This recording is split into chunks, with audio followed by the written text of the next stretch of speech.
L'inégalité n'affecte pas seulement les individus, mais aussi des pays entiers, et oblige à penser à une éthique des relations internationales.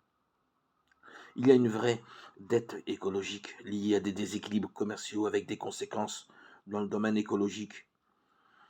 et aussi liée à l'utilisation disproportionnée des ressources naturelles, historiquement pratiquée par certains pays. Les exportations de diverses matières premières pour satisfaire les marchés industrialisés ont causé des dommages locaux, comme la pollution par le mercure dans l'exploitation de l'or ou par le dioxyde de soufre dans l'exploitation du cuivre. Il faut tenir compte de l'utilisation de l'espace environnemental de toute la planète quand il s'agit de stocker les déchets gazeux qui se sont accumulés durant 2 siècles et ont généré une situation qui affecte actuellement tous les pays du monde. Le réchauffement causé par l'énorme consommation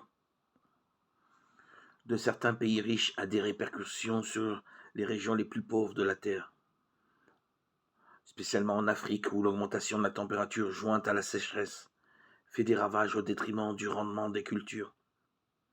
À cela s'ajoutent les dégâts causés par l'exportation vers les pays en développement des déchets solides, ainsi que de liquides toxiques, et par l'activité polluante d'entreprises qui s'autorisent dans les pays moins développés, ce qu'elles ne peuvent dans les pays qui leur apportent le capital. Souvent les entreprises qui agissent ainsi sont des multinationales qui font ici ce qu'on ne leur permet pas dans des pays développés ou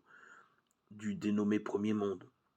Généralement, en cessant leur activité et en se retirant, elles laissent de grands passifs humains et environnementaux tels que le chômage, des populations sans vie, l'épuisement de certaines réserves naturelles, la déforestation, l'appauvrissement de l'agriculture et de l'élevage local, des cratères, des coteaux triturés, des fleuves contaminés et quelques œuvres sociales qu'on ne peut plus maintenir.